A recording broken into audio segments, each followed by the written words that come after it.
Good evening and welcome to your church live online tonight. And tonight we've got a lovely gentleman, excuse me, Peter Steedman, who is a very well recognized healer. He was a platform medium for a time before spiritual evolution took hold.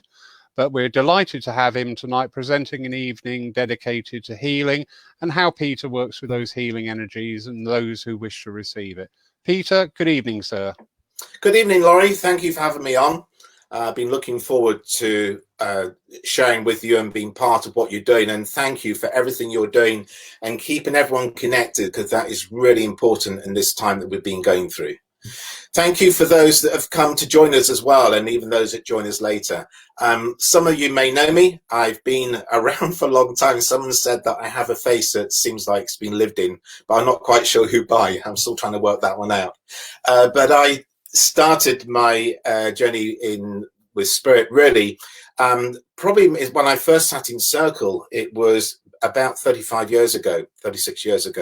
I ended up being put on platform after 5 years of sitting in the circle because the medium did turn up, and it went on from there. But I've always been aware since I was very young of being connected to spirit. When I asked for help, I used to feel this warm, loving feeling around me, and it really helped. And I feel, looking back over my life, that my upbringing, which was a little bit strange, where we were meant or taken to a church every night of the week and made to sit in a circle.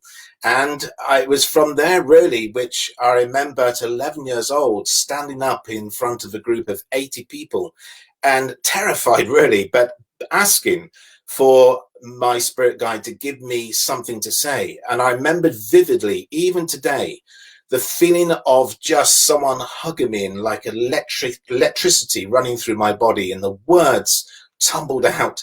And then it stopped, and I sat down. I thought, wow, that's who my dad's been talking about. And it stayed with me throughout my life. As I was growing up, whenever there was I was quite small, so even if I was going to be picked on or bullied on the way home from school, I'd say, come on, I need your help. And there'd be this feeling of just his presence around me.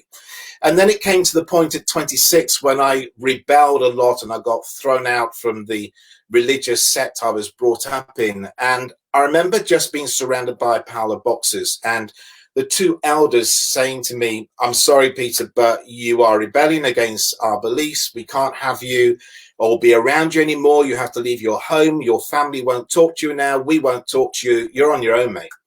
And I remember just looking down at these boxes, thinking they represented my life. And they had torn up an agreement that was my business with my family, my parents. And so I didn't have a job. I didn't have the friends I'd grown up with. And I didn't have the house, which they put me into this empty house and said, but we want the house back, so you're going to have to find somewhere else to go. So all I was left with was what I knew to be true, rather than just other people's beliefs. And what I knew to be true was this connection I had with this presence, which had never let me down. And even though I couldn't see it, I could feel it. So right at that time, I said, come on, guys, this is a time when I really need you. If this is what I'm meant to be doing, you're going to have to really help me. You're going to have to give me work. You're going to have to give me friends. You're going to have to give me some direction as to where you're going to take me. And so it was from that point that my life opened up, and I was taken to a spiritualist church for the very first time, kind of reluctantly, because I'd always said, after 26 years of daily going to church, I don't want to see the inside or even the outside of one again. But, lo and behold, I got taken along. And I remember now the medium stood on platform who pulled me out of 100 people and said, young man, because I was young then, one day you'll be up here. And I thought, no, I won't. I'm not going anywhere near there. But here I am, all these years later, still really connected to this wonderful presence and energy which is there. And my goodness, we need it in times when we go through difficult times in our life, when we go through grief, when we go through sadness, when we go through sudden change, when you go through those times that we've been through recently, when your apparent security has been taken away, the uncertainty about work, not being able to connect to your loved ones in the same way, having a mask over your face that says don't speak, don't do anything. There's so much fear and uncertainty that you think But what do I fall back on? What I fall back on is that within all of this, within all the changes, there's something which is infinite, profound, and always stays the same. And that is that connection to the fact that we are a spiritual being having this human experience. That's what you are.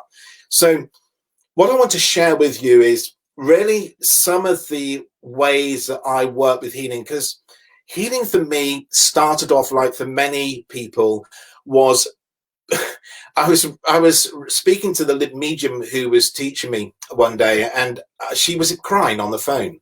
And I said, "What's wrong?" And she said, "I've been crying all day. My shoulders are in terrible pain." And without even thinking about it, I said, "Would you like some healing?" And she said, "Oh, yes, please." And I put the phone down and said, "You stupid donut, what have you said that for? You don't know how to heal. What do you think you're doing?" And you've given her hope, and you know you're going to let her down. So anyway, off I go to her home, and she's there, obviously looking drained, and her shoulders all hunched up. And so I remember just putting her hands on her shoulders and saying, in the same way I've done many times before, just said, "Please, guys, you're going to have to help me because I haven't got a clue ready. Just help me. Ask for anyone. Just come in with all this wonderful healing. Take away the pain." Suddenly something changed. It took me back to that time as an 11-year-old when energy just shifted around me, and I remember feeling like I was being lifted up really tall. My hands seemed to get really big, and the energy coming through me was intense, and it was almost as if I was watching it rather than being in it, just watching it and observing it, almost in awe of it. And then suddenly it stopped, and I sat down and collapsed on the seat in the room. I said, "My goodness, what was that?" And this lady, the medium teacher, said, "Oh, that was your Native American Indian healing guide." And I said, "Well, where did he come from? You know, how did that happen? Will it happen again?" And I said, "And more importantly, how's your shoulders?" And she said, "Well, the pain's gone and my shoulders feel great." And I remember thinking then, if I have any sort of gift to this, I need to find out a lot more about it. I have to get better at it, and I have to practice and practice, and I have to understand more what's happening. So a lot of it starts like that. And it is as simple as just having compassion for someone and just saying, "Please help this person." Just having that intention is really important. But also what for me was really interesting was when someone came to see me and asking for help, because that's where it went to. I was working as a platform medium. I traveled to a lot of churches around the country. I had a young family, and I felt after 8 years that I needed time with my family on a Sunday afternoon, not just traveling for miles and miles. By this time, I'd traveled to America, and I'd gone to Hong Kong, and I'd been working there. But I needed to also just to really understand more about how I could really help the client in front of me, to empower them. I didn't want someone to become dependent upon me. So I was interested when someone came to see me, or if I was demonstrating and pulled someone out to speak to. I was interested not just in the symptom, I was interested in what was feeding that. I realized that we, the people in front of me, had emotional bruises. I know that I had emotional bruises from what happened to me when I left home.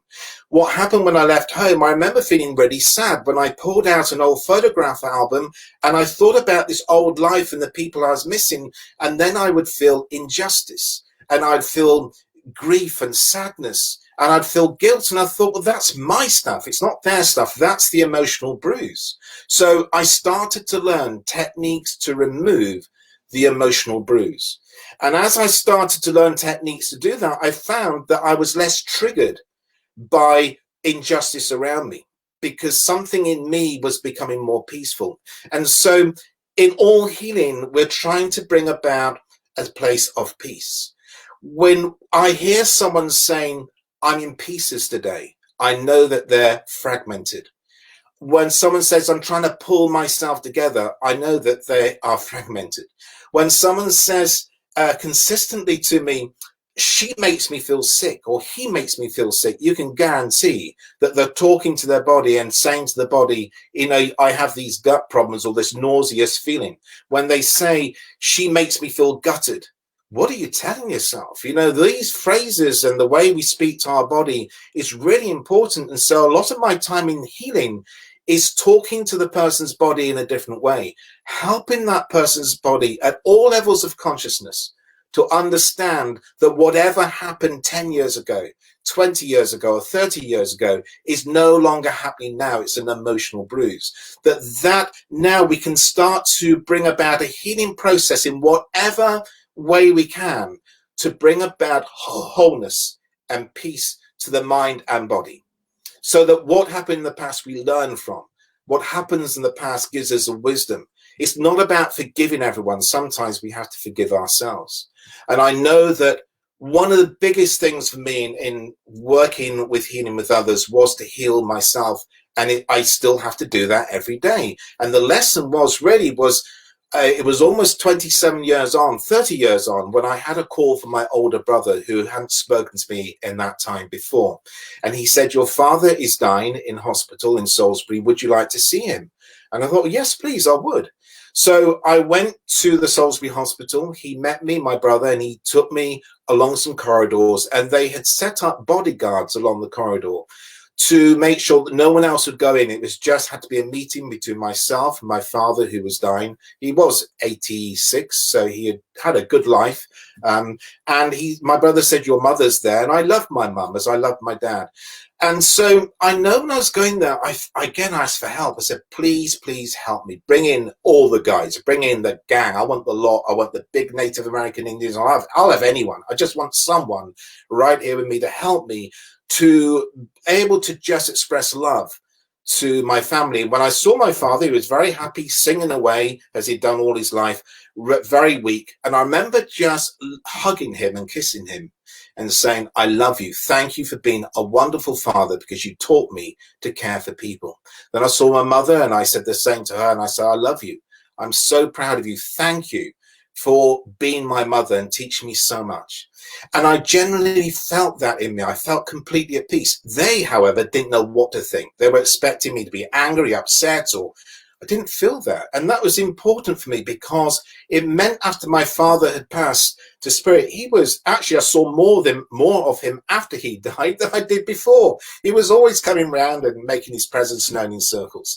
But it's important to realize that whatever you have been through in life, you don't have to continue to suffer indefinitely. You deserve to have peace. As healers, my feeling was when, and this may well demonstrate it for you as to how I work. There was a lady who was in an audience, and I asked, is anyone there who had a significant pain in a part of the body which limited movement? And she put her hand up and she said, I have a pain in my lower back and I've had it for 30 years. I asked her, how bad is the pain between 0 to 10? And she said, it's always about an 8 out of 10. And I said, so in that case, I have to ask you, if you know that it's been there for 30 years, what started this off? What happened 30 years ago? She said, oh, I can tell you that. She said, I was in the car with my husband with 2 children. It was late at night coming back from somewhere, and we were having a big argument. And she said, eventually my husband stopped the car in the road. It was cold and frosty and icy on the roads. And he shouted at me, get out the car. And she said, I got out the car, slipped on the ice, went straight on my back. So I asked her, I said, so when you recall that now, that memory from 30 years ago, how do you see it in your mind? She said, I'm still there. She said, I'm still there on my back, looking up, feeling so angry that he knew that was going to happen. So I said to you, realize that part of you is still there. That trauma was so bad, that is still there, which means you don't have to be pushed out or come out of a car and slip on your back to have the pain. You only need to have the feeling of helplessness, anger, frustration, injustice. Any of those emotions in life will immediately send a message to your back saying, oh, I remember this one. And you're back in that point where you're lying there with all that pain. So I said, come to the front and let me see if I can help. And I didn't even touch her back. What I was interested in was seeing if I could help the part of her that had got stuck into that memory. Now, I think there's different processes you can use in that, but one of the processes that I use out of a few of them is, and some of you will be familiar with this, is the faster emotional freedom technique, which is basically a technique of tapping on the meridians and acupuncture points while also giving phrases for the person to say, which is really realigning and rebalancing the body as they think about the memory which put them into shock. So something shifts in the consciousness, in the unconscious. There's a shift, and it's like you are joining parts together. You are saying to that part which was stuck, you're no longer there. I'm here now. It's 30 years on. My children are all grown up. So it must have changed. I'm in a different house. You're bringing in all those reminders of those resources to allow those parts that have been fragmented to come together and say, aha, something has changed. And then it sends a different message to the back. When I reminded that lady of how strong and courageous she had to be, of the things that she'd overcome, I always try to make them laugh a little bit, because laughter changes the whole energy of the body. That is part of the healing. You can't laugh and be angry at the same time. You can't be sad and happy at the same time.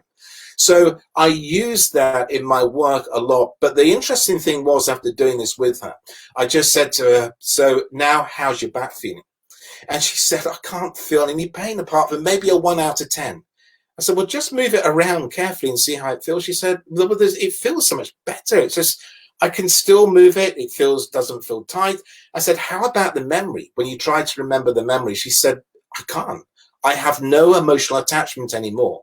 Now, that to me is very important, because if you release the emotional attachment to an unhappy memory, it means you can start to look forward in life to and expect things to get better rather than fearing that things are going to get worse.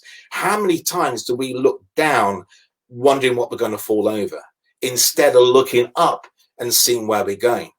It's very important to know that healing doesn't have to take months and years. In healing, it can take minutes. Often I find when someone contacts me and says, look, I'd like to request a healing session, often by the time I speak to them and say, you know what, I'm feeling a lot better already. It's almost as if they've asked for help and there's a response, not necessarily from the spirit doctors that work with me, but also maybe from their team that work with them.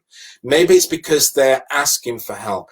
But also in the healing, what I find really important as a healer is I want to empower the person. I don't want to just take away the pain or take away the imbalance. I will help with that, but I want to show that person that there's a way now where they have to find a way of being able to keep in balance themselves.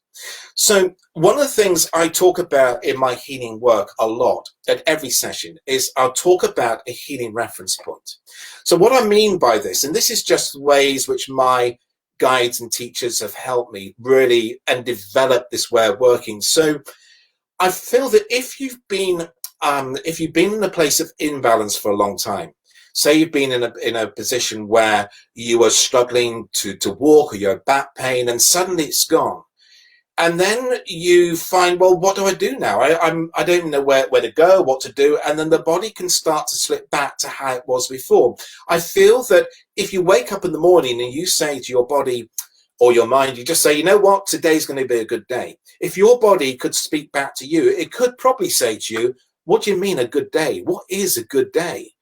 So when we want to be well and we've been unwell for a long time, it's important to create a reference point of what that wellness is that you want to lift the frequency of the body up to. So the whole energy of the body can lift with the power of the mind and the power of the resources which are unique to you. So let me give you an example. And for this, you can all join in if you wish to and give it a go. So here's what I want you to do. If you've got pen and paper, use pen and paper to make a note. I want you to think of the worst emotion you may be feeling right now. Okay, so maybe just something you go through. You might just feel you've gone through the day and you feel a bit fed up. You might feel confused. You might feel sad. You might, as you just scan your body, just think, oh, God, I just feel so hopeless all the time. Whatever that negative emotion is for you, and there's no right or wrong, just write it down on a piece of paper or just remember it in your head. Okay, so once you've got that negative emotion written down, and I just want you to have one, I now want you to think of the complete opposite of that negative emotion. So yeah, Tim, so fear. So think of the complete opposite to fear. Whatever the opposite is to you, this is why it's so unique to you, whatever the opposite of fear is, and for whatever the opposite is for anyone there who might have a different emotion. Here's something. It might be abandonment, insecurity, guilt, hopelessness, helplessness, unworthiness, resentment, frustration, whatever it is. Think of the complete opposite for you. Is it safe? Is it feeling love? Is it happiness, joy, peace? Once you establish that positive emotion, write that down if you've got pen and paper. So with that positive emotion you've got written down, I want you just to close your eyes for a moment and think of that positive emotion and think of the first vibrant color that comes to mind. So Tim's given us a great example for Tim. He's gone from fear to freedom. So Tim, think of the color that comes to mind that makes you think of freedom. And anyone else, just think of the color that comes to mind when you think of that positive emotion. Now you've got the color, and don't think too hard about it. Just let it be an instinctive feeling. Now you've got the color. I want you to think of these 4 shapes or symbols and choose the one that you feel most connected to when you think of this positive emotion. So I want you to think of this with your positive emotion. Do you feel drawn to a big box, a big cube, a big ball, a big pyramid, or a big star? So do you feel drawn in relation to the positive emotion to the large ball, to the cube, to the star, or to the pyramid? And just make a note of what that is. The next part of this is, when you think of that positive emotion you put down, I want you to imagine if anyone that you have ever known could walk into your room right now and give you a hug or just stand with you and make you feel that positive emotion. So for instance, Tim had down freedom. If Tim is thinking of someone in his life he's known, that if they walked into the room right now and just gave him that feeling of freedom, who would that be? It's not always the obvious one. If you're struggling to think of a person, maybe think of an animal. You know, often people find that they find it easier to think of an animal they had that relationship with, where they felt that freedom, or they felt that joy, or they felt that love. It's just you needing to connect to something you know to be true, not a belief, and not something that I'm suggesting. Otherwise, it's not really real to you. This is a resource that you have within you, something you have been through and forgotten. Because when you're going through hard times, you tend to get so far down, you can't even remember those things or how it was even to feel those positive emotions, right? So think of the person. If that person could come into the room right now and see them looking well and happy, being really pleased to see you, and as I say, giving you a hug, because forget, they're not doing any social distancing with these people coming in, I can tell you. Let them give you a good hug and feel that feeling. Let it be as tangible as possible. Okay, now the next thing is a sound. The sound that represents that emotion, positive emotion that you put down. Is it the sound of nature, such as birds singing, the sound of the waves? Is it the sound of Tibetan bells? Is it a sound of music, a particular song? Every time you hear a particular song, it just makes you want to tap your foot and just get up and dance, or just to sing or hum. But it has that trigger, it has that effect on you. So it's either a song or it is something in nature. So be as specific as you can be with that. Okay, so now you've got all those things, we've got to put them together. Okay, if you're still with me, go with this and give it a go, because I think you'll find it interesting.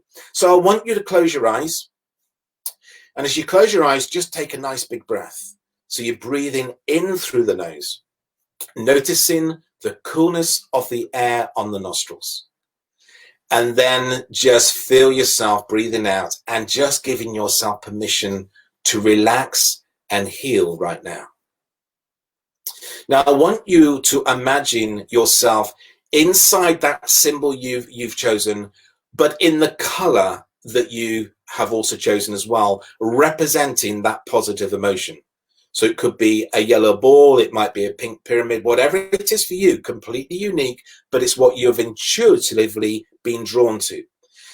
The outside of that symbol, it represents walls, like you are creating a barrier, an energy barrier around you that's kind of re-establishing your boundaries, because when we've gone down, we're feeling low, you lose those boundaries, don't we? So we are putting strong boundaries in place. Inside that symbol that's there, I want you to imagine on your left-hand side, there is an open door, an exit door.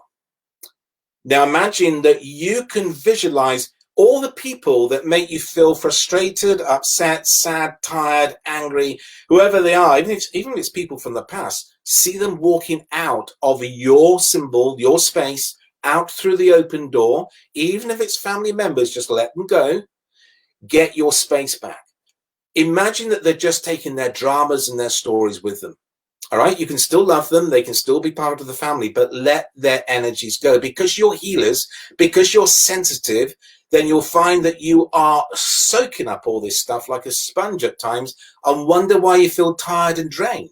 All right, so just watch them going out. Don't feel bad about it. It's just like visitors going home at the end of a long evening and you're just saying, oh, just get my space back.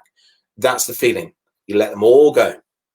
The next thing is you look down and imagine on the base of your symbol, there's lots of half-deflated balloons of different colors.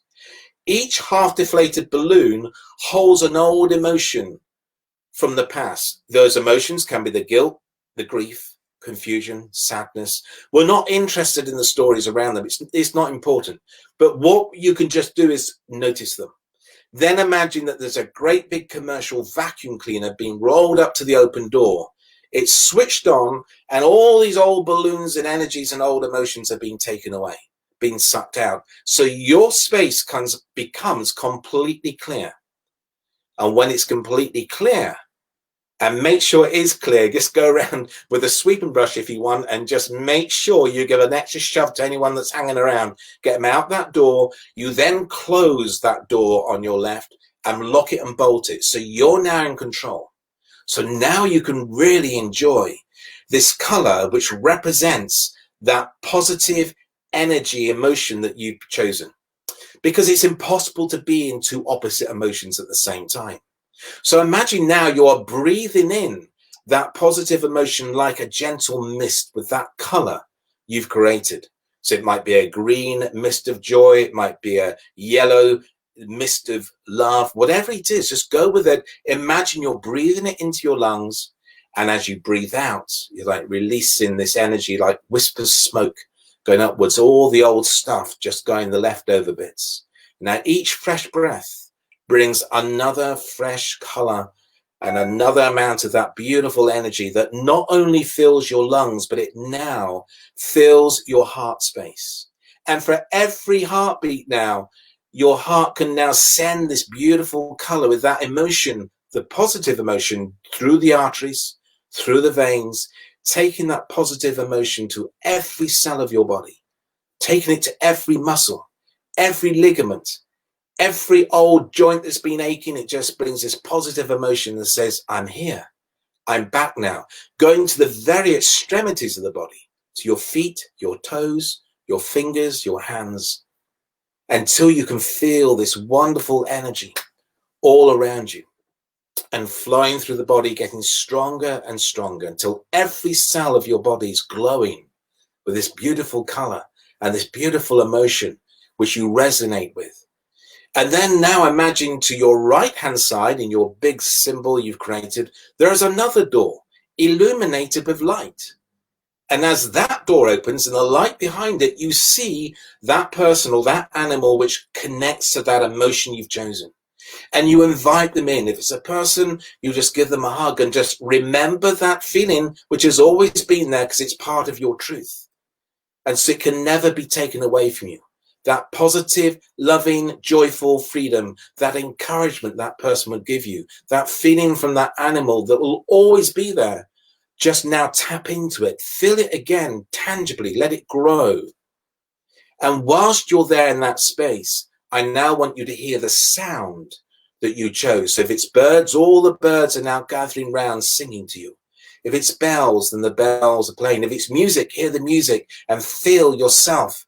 And any friend that's with you, just tapping your foot, having a little dance, but just feel all those connections, those resources now becoming so profound that you're really connected to them, so they become stronger, louder, more powerful, more vibrant. And whilst you're in that space, I want you just to squeeze together the finger and thumb of both hands in a pincer movement, so that every time you squeeze together your finger and thumb in that way, you're asking your unconscious mind to remember this feeling, this connection to this person, this animal, this and positive emotion. So wherever you are, whatever you're doing, you can tap into this energy. So you're saying, this is my healing reference point. So your mind and body knows that this is the place where you feel empowered, where you feel free, and where you feel lighter and brighter. And if you're feeling lighter and brighter, you'll find that you will see a different picture in your life. And that's a really interesting thing. So you can open your eyes if you've got them closed. You can relax a finger and thumb if you wish to. And just take a look back and just think, how does that old emotion feel that you had before? Just notice how it feels. Is it still as strong? Does it feel harder to get hold of? Or does it feel different? Has something changed? And it doesn't matter how it works. That's the thing with healing. We don't have to understand it. We just let it happen. We just hand over and let the body and spirit just do the rest. You know, they just let it be. The simpler we keep it, the better it is. Thank you, Linda. I'm glad you enjoyed it, because I know this is something that's so simple that anyone could do it. In fact, once you've done this, you think to yourself, you know what? If my whole energy feels different and I feel it's a tool that you can use, this empowers you. That means that every client that now leaves the therapy room that's been with me, or if I'm doing an online session, I know, thank you, Angie and Sandy, I know that they now every day can do this. That means that you are teaching them a tool and resource which is personal to them, that they don't have to explain to anyone, that they can tap into at any time they want. How powerful is that in healing? That's where we want them to be. Thank you, Mark. I'm glad you felt that. It's so important. We don't have to know what it is that went. We just need to know that we have a way of being able to tap into something. I want you also to think of this as well. Because of the lockdown, it's triggered a lot of anxieties with a lot of people. And I think, yeah, I know, Nikki. Thank you, Mary and Tim. And thank you, Jenny, as well. It's kind of you. And I want you to think as well that in this time, I've been dealing with a lot of young people who have had their anxieties triggered because they are away from their friends. They also pick up because of their sensitivity and just anxiety, maybe with their parents. There's also older people who have had, thank you, Dolly, also older people who have had suppressed anxieties over the years. Just push it down, get on with it, because that's what we do. Hi, Emma. That's what we do. We have to just get on with things now. And I want you to realize that in this time, I haven't been able to go to visit people. In fact, I do a lot of remote work. And sometimes what I do, talk about remote work, it's not just sending out healing from my healing book, which I have, but I'll often, with a young person that's maybe the mum's concerned about, they've sent me a photograph. I have the name and the date of birth. And what I do is I do very similar to what I've just done with you, but I do by holding the photograph. I imagine myself going into the energy of that young person. I connect to my guides first, my healing doctors, and then I start to ask those questions. What is the emotion? Which is the worst one? What is the positive one? What is the shape? What is the energy I can bring in that will make you feel loved? You know, you don't have to know whether it's right or not. You just do it and then go with the sound. And I create that. And then what I do is I scan my body and I think, if I am a mirror for this young person or this person I'm working with who has an imbalance, what am I feeling that doesn't feel quite right? What's out of balance? What isn't at peace? And then I've got a list of negative emotions. I have a list here of negative emotions. I'm happy to send these to anyone, by the way, if anyone asks for them. But it's a list of negative emotions. And what I do is I go down through the list and see which ones I get a real reaction in my body. I almost get like a judder, and I think, oh, that felt there was something going on there. So I make a note of it. Then I do the tapping on myself for the person. So if it's say it's a young lady called Mary, I would say I'm now asking to connect to Mary's higher self. I ask for permission to work with Mary to help bring about a clearing and healing. And then I start to just tap on the eyebrow, to the side of the eye, under the eye, the nose, the lip, collarbone. And really what I'm doing is I'm talking to that part which I'm feeling, which is out of balance. And I would just be saying something as simple as, I now ask that that she can now let go of all the fears, all the angers, all the hurt, all the pain, wherever it's come from. And because I've done this work for a long time and I trained as a medium, I'm very intuitive when I connect in. I often get insights and I get very inspired. So I just flow with it. And that's what I suggest to anyone who's healing. Just flow with that energy. One of the greatest things for me was being able to be free to work with what I felt I resonated with. So because I was always interested in the mind and body connection. And so I realized if I can change the picture in someone's mind and there is a different message being sent to the body, something has to change, which is why I work on the emotional bruises. So it's interesting to know that I do more remote work where I'm working with people in other countries where I never see them. I'm clearing the energies from homes where a child will say to the mum, I can't sleep at night, something's waking me up. I find that I use, some of you may be familiar with this, but I use body dowsing. Someone called it a body wobble, but it just looks like I'm a bit drunk sometimes. But it looks like I'm wobbling around. But actually what I do is you can douse, but I ask yes or no questions, and I get a real feeling through my body of yes, a sway, yes, sway forward, a no, sway back. And I can ask questions and find out where the imbalances are. In someone's home, for instance. So I write down the address of the home and I start to work through a checkpoint list, find out what's not right, which could be causing a problem. Are there any earthbound spirits there? Is there any portals, any energy vortexes? And then once I know what's going on, and then I work remotely to clear it just by doing healing processes. I then will also do it for the person in the home, whether it be an older person, a younger person. And that's the great thing about this. We're not limited by being in lockdown. We're not limited at all. In fact, sometimes it's more powerful working remotely with someone, particularly with young people. I know that one lady rang and said, my son, who's 14, has locked himself in his bedroom and won't come out. So I said, well, give me his name, date of birth, and if you got a picture, send it over. And I just got on and did it. And then I emailed her and said, look, I've cleared away what was ever was going on. It didn't sound, it was just a lot of imbalances and energies and emotions. And she said, well, I don't know how you've done that. He's just walked out with a big smile on his face and given me a hug. I said, well, the thing is, we don't even need to know how it works. We just do it and trust. So I would say one of the biggest thing really for me in healing work, and for all of us who are connecting and developing, is to strengthen the link with your own spirit team, your own guides. Be aware it's never just one guide. You know, we have a team. They often chop and change. It's like going to a group of people and saying, I've got a plumbing leak in the house. Is there a plumber here? And the plumber comes forward. And you might say to them, no, I don't want you. I don't know who you are. I want the other guy. And the other guy, that's my usual guide. And that guide said, well, look, you know, I'm just a painter and decorator. I don't do plumbing. But if you want me to come along and, you know, wrap a bit of masking tape around it, I'll do my best. And so to me, it's always good to just ask for the highest to come in and realize that as you are evolving in your own development, then you start to bring in other teachers and other guides.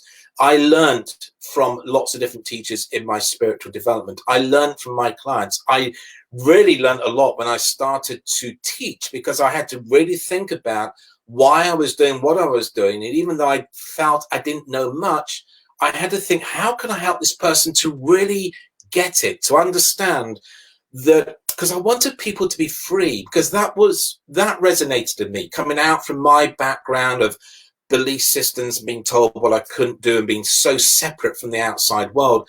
In me, in my heart, I wanted to have that freedom. And once I had that freedom, it was quite scary. I remember when I first left home and I thought, wow, I'm free now. I thought, but I don't even know who I am. Who am I? What am I supposed to do? And who do I trust and where do I go? I just didn't know. And then there comes a point where you start saying, but what's real to me?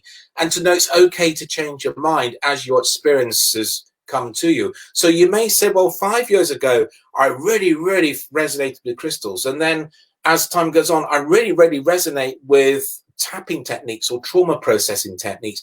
Bring them all together. Make it part of the toolbox, so you want to feel that whoever comes to you, whoever you work with, you've got all these resources, but that you are inspired by that spirit team that work with you. In a healing session, whether it's been done a lot of it remotely, so I'm not even speaking to the person, very often I'm having to do not only just energy balancing and energy clearing and removing threads of psychic attack and all that sort of stuff, but also sometimes I have to do a spirit rescue, and I'm going back into my mediumship where I'm saying, right, if this energy is just not going, I have to talk to it, and I have to be able to ask my guide to help with this, and we have to help this energy move on into place because it's needing help. It's a little bit like tourist information around here. Good job the council don't know, otherwise the rates will go up, I think.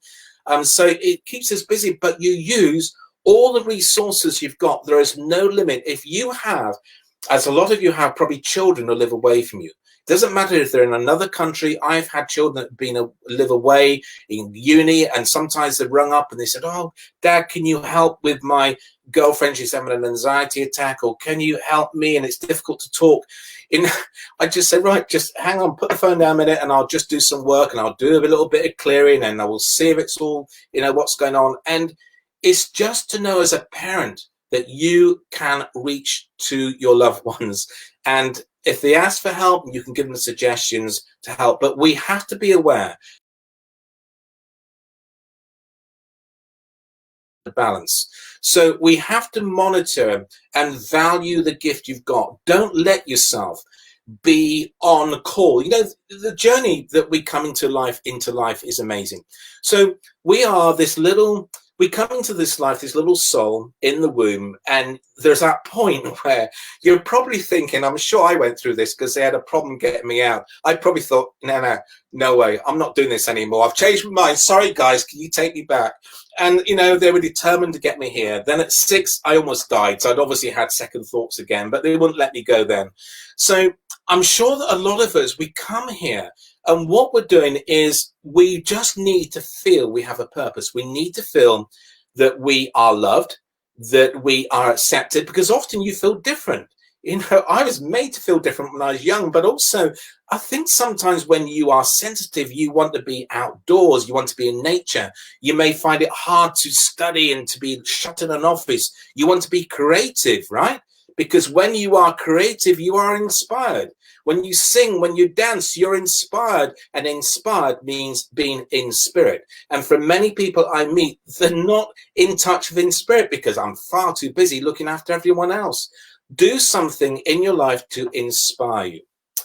Oh, hi. I'll just come back to you in a minute, Emma. So as we're going through life, you find that there is this great need to feel safe and loved. And often, many times we go through huge changes in our family dynamics with parents, divorces and changes. So, we often come through that feeling where we're not sure who we're meant to be. We're just trying to fit in, but don't really feel it's me. One of the best things I did with my children was got them onto stage and got them to sing and to dance. Just for that early stages, because it helped them to say, this is me, I can be myself, and it gave them confidence.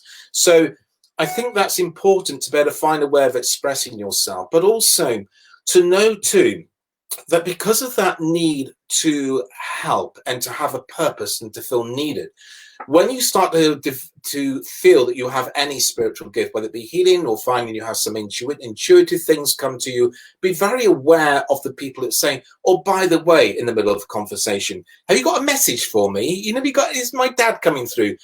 Don't fall into the trap of being on call. You know, if it's genuine, then set aside a time where it is valued and respected what you say, but also value and respect the energies you're working with. It's so important to do that. Too many people I'm working with who are sensitive have become so drained and so tired, and also just been given and given, they actually become ill. And I've worked with a lot of people who've come to me who have aches and pains that are not even their aches and pains. How about that? Aches and pains that have been passed on to them by someone in spirit who's just become really drawn and sucked into them and attached to them. The person in spirit didn't realize they're doing it, but the poor person I'm working with has been going to the doctors backwards and forwards, getting scans. They're being told, well, I'm sorry, I don't know where this pain's from. We can't find anything wrong. Well, that makes them feel worse. One lady I met had been for 10 years, been going around feeling like she'd had a stroke. Every time she talked about it, literally her arm would hang by her side, her leg would go, and she said, this is what happens. 10 years it's been happening. And she'd been to a neurologist, she'd had all sorts of scans, and they eventually said, look, we'll give you antidepressants. We don't know what else to do, we can't find anything. I said, has no one ever told you or looked at it and said, this isn't you? There is an old lady in spirit stood behind you, and it's her stroke. And so I literally, in the kitchen I stood in talking to her, I stood between her and the old lady and helped the old lady to separate from her. And I just took the old lady with me and handed her on to someone in spirit who would look after her. And I said to the lady I was talking to, said, how does it feel now? Just have a walk around. And she said, oh my goodness, I've got my arms back. I've got my legs back. I feel normal. And so sometimes if you've got aches and pains, that you don't know why they're there, where they come from, just try this. Just say out loud on your mind, please take away any aches or pains that do not belong to me. And you'll be amazed how many just disappear.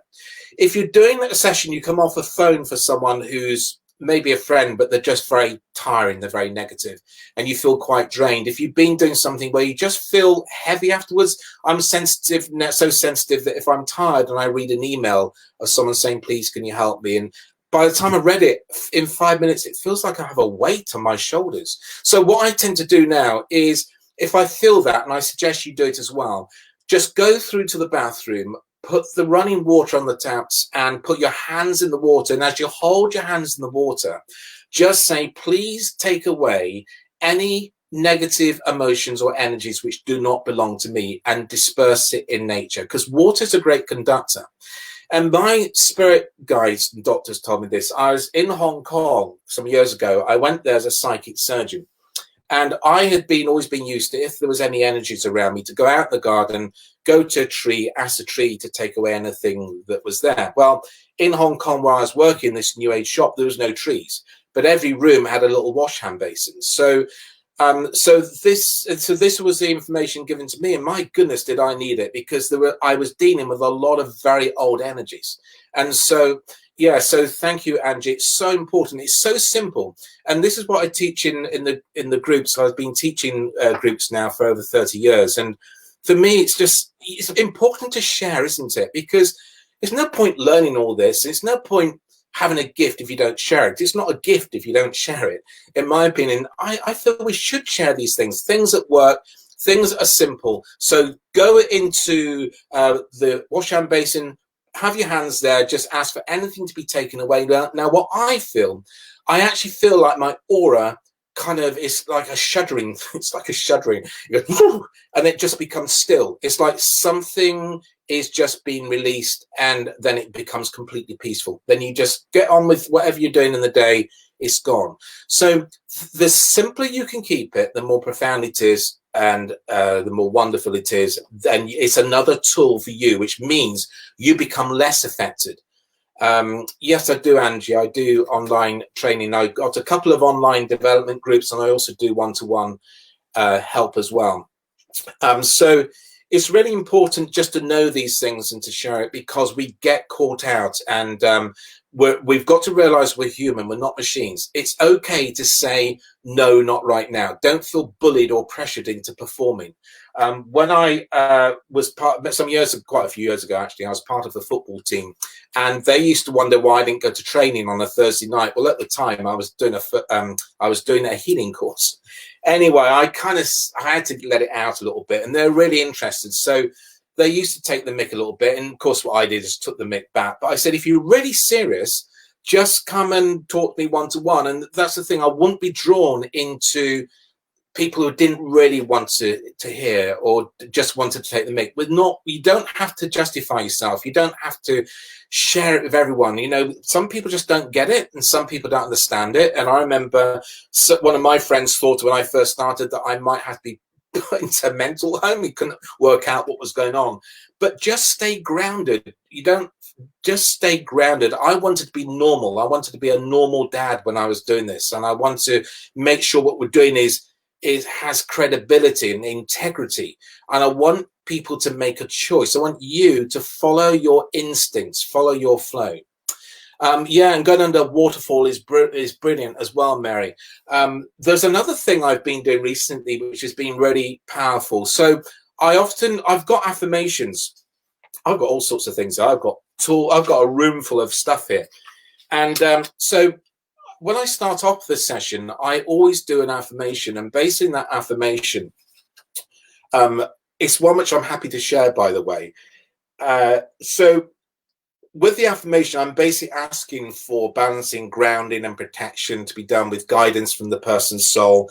I'm asking to release all the negative energies, to take away the traumas and the worries, because, you know, the body responds to that talking. That intention is so important. Never feel that the journey of healing has to be one that has to take a lot of effort or take a lot of time. I've found that the most powerful healing has been when I've kept it simple, when I've got myself out the way and let it become of spirit rather than of me. The more I get myself out the way, the more effective it is.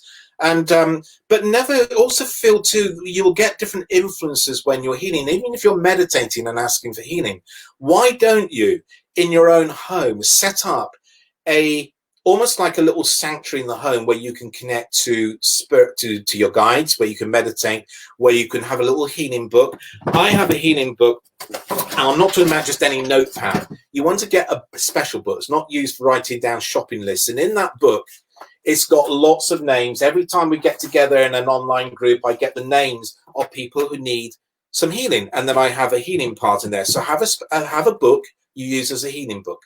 And then what I want you to do and to think about this is have a space in the home where you can have a little table.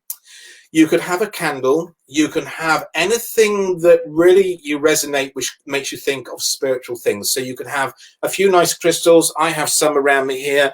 For instance, I have this nice little, beautiful chunk of crystal here. I have some tourmaline. I have bits and pieces. Anything that you feel you resonate with, have it beside you, and also find a piece of music which, when you listen to, makes you go into that really peaceful, relaxing state. And what you can do is set aside just a quarter of an hour in the day where you sit at the table, get your healing book out, and you've written a few names in there, and just hold your hands on it, light the candle first, do a little opening prayer of just, this is my intention, please can I invite in the highest guides and helpers and give healing, and then just visualize that healing engine however you feel most comfortable with it, but imagine it going into the names of the book. So like that waterfall of energy is wonderful, because as you're letting that healing flow through you, you are receiving healing. But also it's important at the end of that short session, you blow the candle out and you also just draw your energy back in again, ground yourself. So I always tell my group, right, go off and do some hoovering, because I know that will always ground me. Go off and do the hoovering, make a cup of tea, just get yourself into a different state of mind. It's important not to be a dripping tap to this energy. You have to have a time where you feel you're walking into that room that is all about spirit and spirit work, but you also walk out the room. And the more you do it, the more disciplined you come, the more focused your energy is when you are working with the healing. So that was really important to me in my own development, was focus and control and discipline. I had to learn how to switch off. Now, and for many people, that is hard. And some of you will understand this. My biggest problem was when I first went and sat in circle, bearing in mind I'd been aware of spirit for a long time, but the circle, I was just so exciting and it was really good. And I just remember going home and thinking, wow, you know, we opened up, we closed down, we did all that worked it in the right way. But I remember lying in bed that night, and as I was thinking about what happened in circle, without realizing, my energy had started to open up again. It was like I'd opened the door and said, hello, is anyone there? And so I started getting a lot of disturbed nights, and I remember waking up with a knocking on the wardrobe door, and I can tell you, I didn't go near that wardrobe for at least a week. I wore the same clothes all that time. I thought someone's going to jump out at me. I even knew who it was. It was a young friend of mine who had died, but I said to him, Simon, go away and come back next Monday at the circle. This is not a good time. But it took me quite a while just to stop my mind even thinking about that. So if you know anyone like that, or even a young child who's had an experience which has frightened them and put them on edge, one thing you can do at in the bedroom is just get a night light in the socket. You know, so a little glow of light will help. The other thing you can do as well, if anyone here is having problems with sleeping, is to sprinkle sea salt around the bed. The sea salt is very, very powerful in negating negative energies and to keep a sacred space.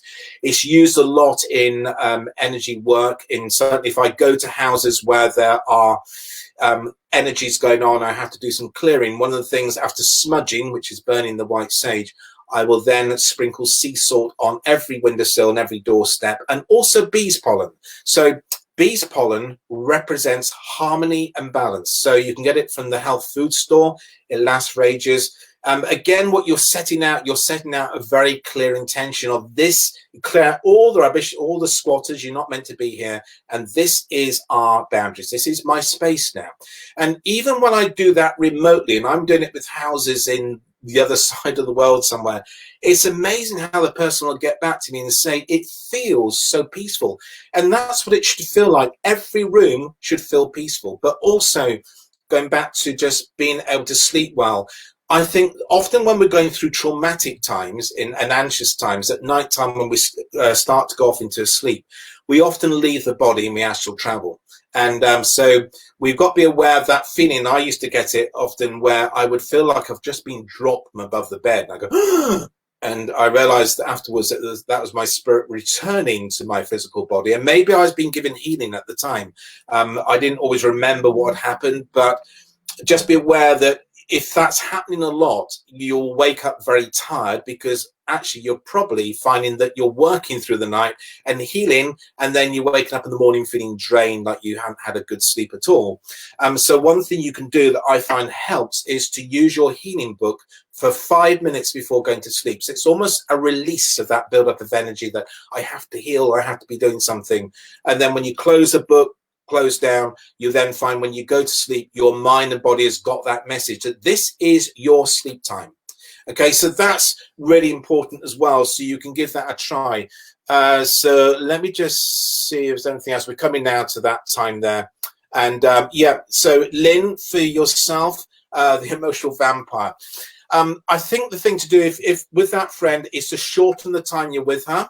If she texts or rings, make sure you choose, Lynn, when you speak to her. So if you get a call, that's one of the best things I ever did was to actually have an answer machine, because then I'd look at it and think, I'm not going to speak right now to this. I need to be prepared and ready. Make sure that you feel you have a choice. Just because someone needs you all the time, just maybe keep the message very short. Say someone's at the door, or the kettle's on, or you got to run. But don't be on call, you know, because otherwise you will get so tired and so drained.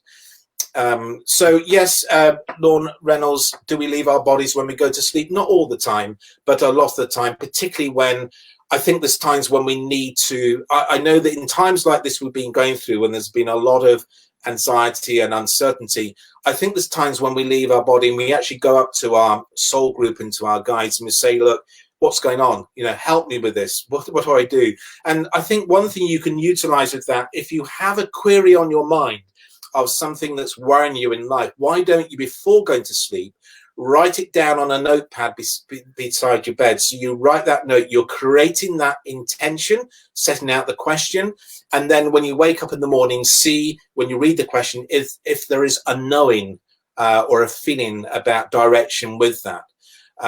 Someone had asked and sent a question which I need to get to, which was from Nikki Ream, and Nikki sent this message in saying, Peter, I'd like some reassurance that I'm heading in the right direction and that my focus is in the right place, please. Now, I really understand that. I think that there's so many decisions that we're having to make, and you know, you may be just trying to find your way, trying to find out what feels right for you. And I think the big thing about this, Nikki, and for anyone else, when we're thinking about, am I going in the right direction? When things are flowing, you're generally in harmony with your soul.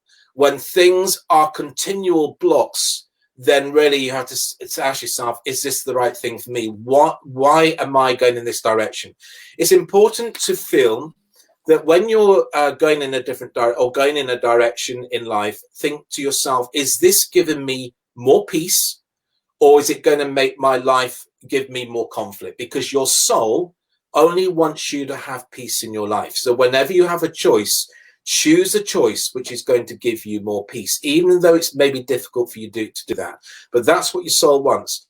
Also, do something which allows you to help others, because generally all those listening to this are those who feel empowered and feel fulfilled when you're helping someone else to have a better quality of life, but have no emotional outcome, no emotional attachment to the outcome. That means whatever happens, that you just do what you need to do and let it go.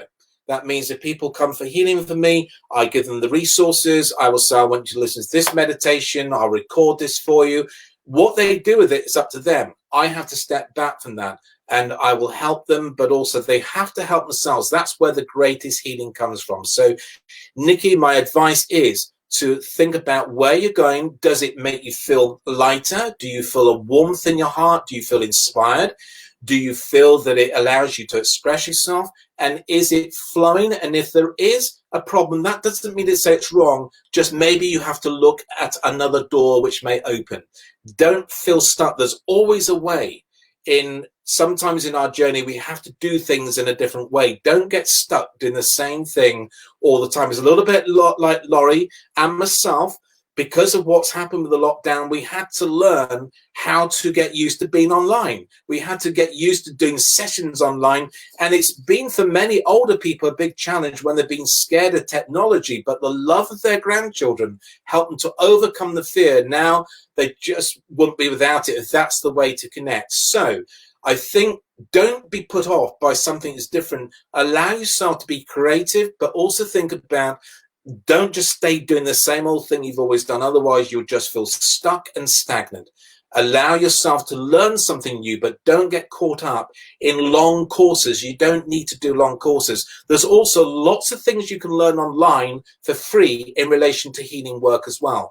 And when I'm talking about faster emotional freedom technique, even though I'd learnt it quite a number of years ago, I then came across the faster version, which was to me much more intuitive and I felt more inspired by.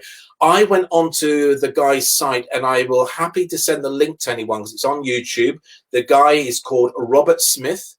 Healing Magic is his site on there, and he's got over 1,000 little video clips of him working with different people all over the world with different issues and illnesses and problems. But to me, I used to just sit down and write down what he was saying until I got it into my head what I was doing, and I learned other techniques with it as well. So you make it your own, you make it unique, but the whole focus is, how can I bring this person who's out of balance into a place of balance and peace? How can I empower them by giving them tools that they could use? So I'll be very happy to put things up for you. If any links, feel free to contact me as well.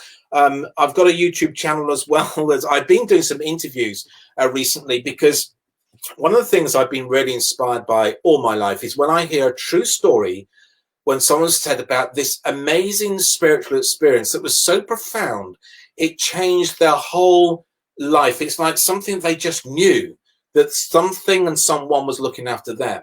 And so I decided recently, I felt inspired to ask if anyone had a really good stories to tell about that.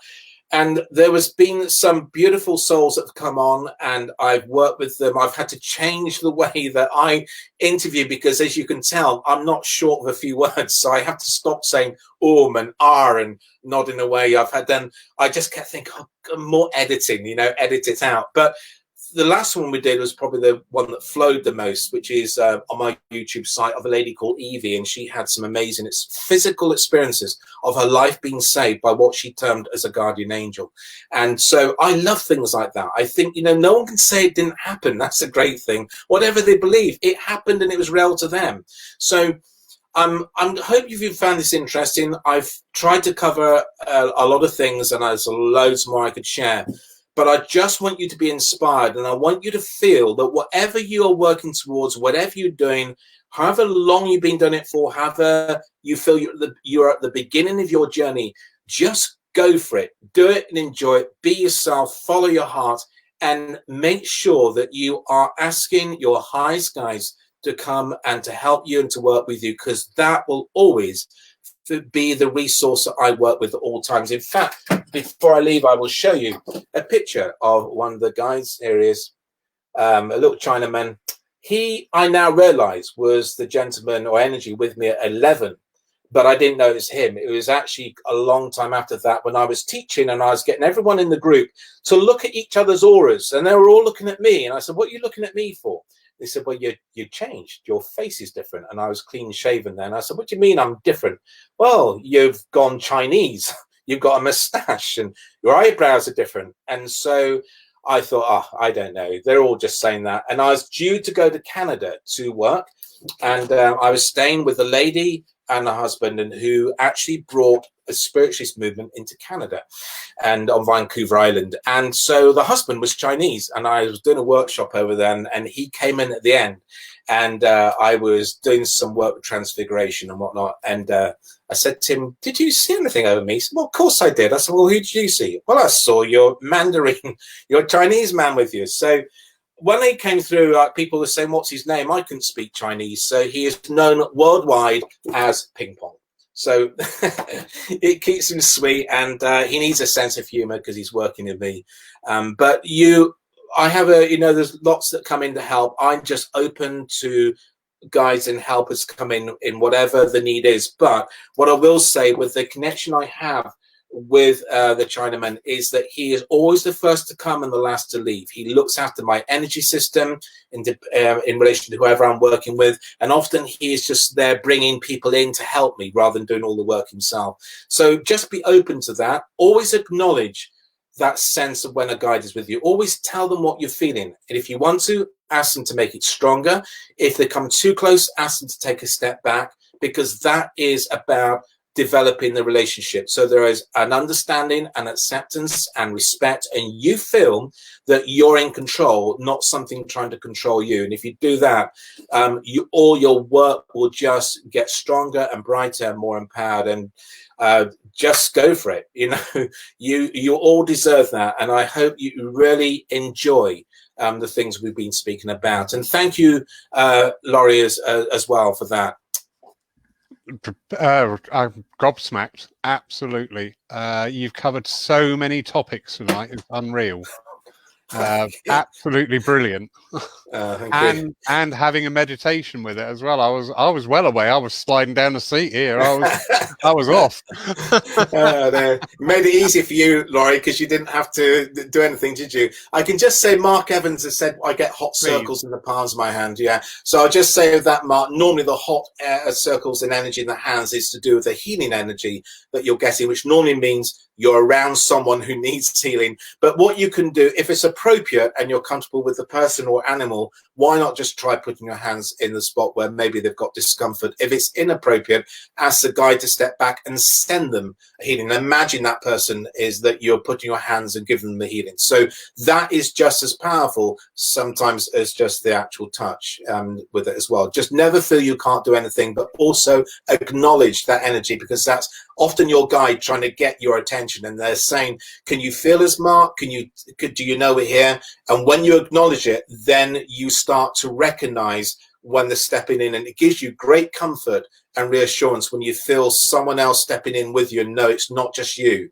There's this huge help and inspiration you've been given. Okay. And thank you for all those that have been there listening. Thank you. I think we must have trained under the same teachers, Peter, because so much of what you were saying, I often say to people, you know, to clear the negative energies when you're bathing, when you're in a shower. And again, I hadn't hooked up the water connection, but I just knew it was right with the water, to remove the energies. Really, have a bath also. Having put sea salt or Epsom salt in a bath. Have a good soak in a bath if you feel you need a good cleansing. That's a really good way of cleansing your energy as well. They also do salt bar soap. So they do Epsom salt bars of soap, so you could use that in the shower. I know one or two friends, a psychic surgeon, Andrew Porter, who lives near here, who recommends that as well. So there's different things you can use, but it's important to have it. I find that I have around my neck here a little raw tourmaline in here, which is any darker energy crystal is really good for protection. And when I was given this by a friend of mine who did crystals, she gave me a raw one and then a polished one, and I held them in both hands. I didn't get the feeling from the polished one at all, just felt just still. But when I held the raw one in my hand, it just felt very vibrant, and I thought that's the one I have to hold. And so as long as you wash it fairly frequently, you know, let the water cleanse it, use it. I do find when I'm working with quite intense energies, it does help to keep me balanced. And so definitely do that if you can, as well as something which is helpful to have with you and to help you with the grounding for anyone who is feeling they need that at this time. And also I'd say with that as well, Laurie, that sometimes because it's difficult to get to a crystal shop to handle crystals, what my wife and I have done is we've gone online and she's found a few that we like, and then we enlarge the picture, have them on the screen, and we actually put our hand on the screen, and you can get a different feeling from each one. So you find the one that really your body resonates with, that you think that's the one I connect with, and we order that one. So if you're ever not sure, remember to use your own sensitivity and put your energy there. And even through a screen, you are connecting with the energy of that crystal, and you will feel the difference. And then that way, you know, you're getting the right one for you rather than just choosing one that looks nice. So that'd be my advice with that as well. Is there anything you don't know? Yeah, there's so much, you know. I really do feel that every day there's something else to learn. But that's the thing, you know, Laurie, we have to stay humble. We don't know everything. But it's about following what we resonate with. And there's certain things that people ask me about, and I do refer them on to someone else who I think is probably more affiliated or resonates with that energy, because I know I can't do everything. There's certain energies which I just think I have to get others involved here, because my focus is not about who does the healing. It's about that person having that peace in their life, because they don't deserve to be going through pain and anguish, and they need to be heard. So for me, it's even if you've got the names of people who are very skilled or you trust in the way they work, I always keep that handy, and I'll pass that on. And I think that's really important. This is not about getting more clients. It's about sharing that energy and helping people to go to who they feel drawn to. I often find people used to turn up at the therapy center where I worked there before it closed, and they would say, I don't know why I'm here. I just saw your face and thought I need to come and see you. And I thought, well, thanks a lot. And but you always in the session, there was something that came up which was relevant. So they were just following their heart and following the guidance they were given. So I think that sometimes that we have to do that. If you're thinking you need help, don't go to the person with the longest name or the longest initials after the name. Put them up get a feel of the energy, look at the face and say, would I invite this person to tea and be comfortable with them? Could I sit with them in a meditation group and feel comfortable? Because if you say yes, then you're going to be comfortable with the person. But if you think, oh, I'm not sure, even though they're smiling, there's something that makes you feel uncomfortable, then you're not going to get the best from that healing session. And it's not saying there's anything wrong with the person, but you've got to trust your intuition. And it was Wayne Dyer who said, if prayer is you talking to God, then intuition is God talking back to you. And I think that was such a profound statement. It's always stayed with me. And we have to follow that first feeling, not the second thought that comes in that's trying to work out what to do. Trust the feeling and let it fall into place, and then say thank you afterwards, because we are being guided. So, yeah, so thank you anyway, for everyone. And thank you, Laurie, for inviting me. Yeah, no, it's absolutely brilliant. Super evening. Thank you. My little saying for that about the intuition side is, you know, we're all like notes on a piano. Some go together well, some don't. There's nothing wrong with the individual note. It's just together, right. It's not a harmony. Yeah, absolutely right. Yeah, brilliant. Lovely. Well, thank you so much. No, thank you. I've just gobsmacked. Absolutely gobsmacked. Well, I think you said, Laurie, that you keep this online for a bit, don't you, on Facebook? So I know that people can listen to it again, or go over it, stop and start it. And I think that might be a good idea, so they can make notes. But to say, I am on Facebook, you can contact me like that. There is my website. I think I may have put it on there, but if not, it's www.UK psychic and then a dash in the middle of the line, medium.co.uk. So it's on my Facebook page. You can contact me through there. I'm always happy to try and encourage or to help. If anyone who's trying to develop, to learn, or needs any help in energy clearing, even if they find that they have got a house that won't sell, I often get asked to clear the energies of a home that won't sell. And it's amazing how often after that it gets sold really quickly, because sometimes a house doesn't want to be sold. It just thinks, well, who's going to come in? I like being with you. And they don't always realize the energy of the home, that it's important for new energies to come in, which will love it and respect it. So I have a little chat with them, and then often the owners come back and say, I don't know what's happened. We've just had 2 offers on it. Thank you very much. But it's about energy. Energy is just, we've got to be aware there's all these energies, and we all have that ability to communicate and work with it, and have that gratitude and respect for it as well. But most of all, respect ourselves. So absolutely. Peter, biggest heartfelt thanks to you for this evening. Bless you. Absolutely blew me away. Brilliant. I'm so pleased. We'll be watching on catch up again to go through that meditation once more, because that was great. That was really lovely. Powerful. Thank you. It's a challenge in a group, because I don't know what you're all feeling, but I know when you listen to it, I know that they'll better get into that, and just you don't get stuck with one thing. Let it change, because your energy is changing. But I guarantee, if you feel yourself in that, something will shift and you will feel more peaceful. So it's always a really good way of doing it. I do it myself. I do it with my family. I will do it with anyone. It's simple but effective, and that's what we should be doing. So so thank you, Laurie, again, and thank you for all those who have joined, and thank you for those who are listening later on. I really appreciate it, and I hope that, thank you again, Laurie, for the work you do in getting this out there, because, you know, people have been always searching, aren't they, for help, inspiration, encouragement, and to feel they're not alone. It can be a very lonely journey at times, and I often used to find when I was running workshops, you'd go around and say, so why are you here?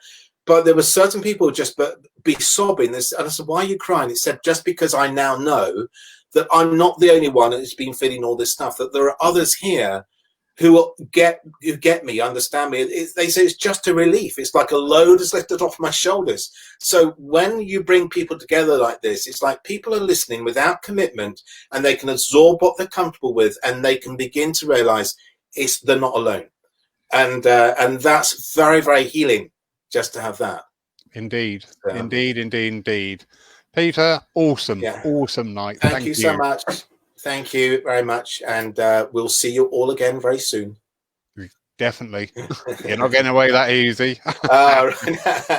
You'll have to Thanks, delete Laurie. your online presence to escape me now. You know that. Right. No, I didn't know quite what to do, but I can find it. But anyway, thank you so much, Laurie, and we will be in touch with you again. So thank you. Wonderful. Thank you, All right, everybody, for watching tonight. Thank you for all those who'll be watching on catch up at a later date. Just a little reminder, your church will be going live in church, as you can, other way. As you can see behind me, this is a socially distanced church. Bit grim, but without being demeaning, it's the only game in town. So as from tomorrow, our services will be held live here in the church, not online as they have been through these last 100 days, I believe it is. It will not be an online interactive session. It will just be a broadcast. As other side, you can see here, if you follow my finger, there's our magic golf ball that will be streaming live onto the church Facebook page. You'll have full audio visual and be able to sit in and join in with the services from the comfort and safety of your home. I know there's one lady who's on tonight for sure, dear Margaret, who loves coming here. And she is one of those bands of people who are shielding still. So I know she'll look forward to actually having that virtual presence within the church. All that remains now to say is thank you so much again, Peter. Thank you. Brilliant. Well, thank you very much.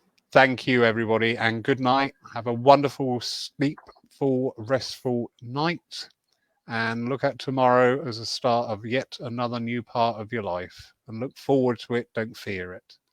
Good night, everybody. Yeah, good night.